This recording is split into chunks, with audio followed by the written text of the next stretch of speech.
Que vous avez vu un jour un chef d'État prendre une arme et aller se battre.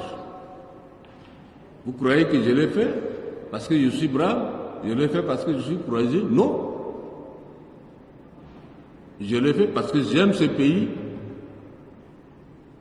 et je ne veux pas le désordre s'installe dans ce pays. Donc j'ai préféré aller mourir sur le terrain et ne pas voir le désordre qui s'en suivra. Moi, j'ai une autre question à vous poser. Vous êtes à la tête de cet État depuis 27 ans. Comment est-ce qu'on peut expliquer la longévité presque éternelle d'un certain nombre de chefs d'État africains? On voit qu'en France, il y a du dégagisme, voilà.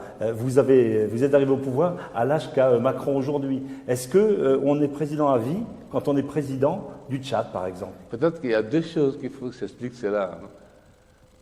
Arriver au pouvoir à 38 ans, peut-être ça donne aussi... Mais Macron sera plus au pouvoir dans 20 ans. Attendez, c'est peut-être que c'est mauvais. Peut-être que c'est mauvais. Cette longévité explique que par cela. Et de deux, c'est parce que je ne suis pas un homme, je pense que, je vais vous dire très honnêtement, je ne suis pas un homme heureux. Et je n'ai jamais été un homme heureux. Vous comprenez? Non. Pourquoi? Je ne suis pas un homme heureux, je n'ai jamais été un homme heureux parce que je n'ai pas eu une jeunesse comme tout le monde a eu sa jeunesse. Je n'ai pas eu, j'ai eu ma jeunesse dans la guerre, qui est passée dans une guerre. Et au sortir de la guerre, j'ai eu cette responsabilité. J'aurais souhaité moi-même, en 2002, m'arrêter, comme j'avais promis en son temps, au second mandat.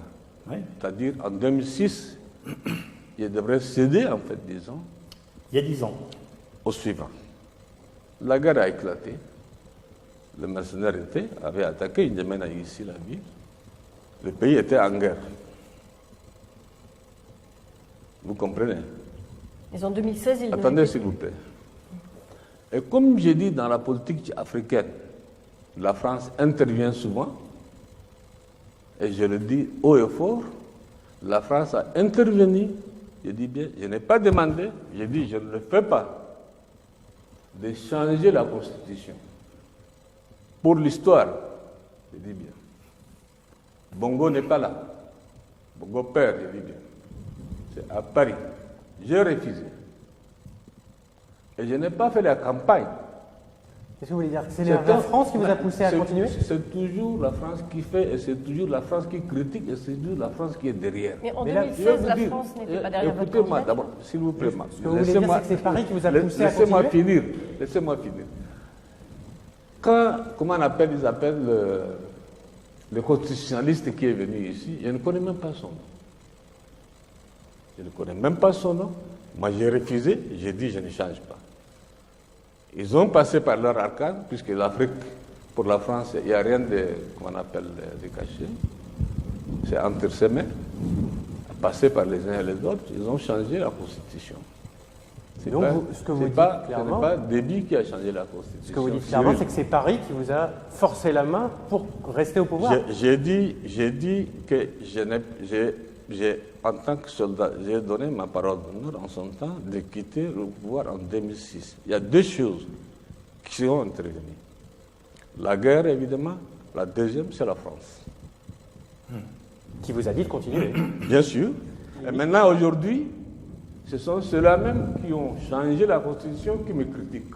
Et là, aujourd'hui, combien de temps encore? Pour autant, je pense que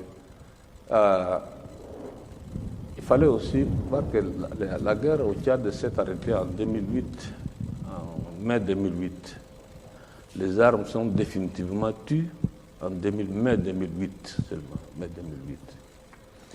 Maintenant, il y a des questions de principe, certes, que la durée dans ces fonctions-là n'est jamais une bonne chose. Mais non plus aussi, il ne faut pas laisser le pays dans un désordre.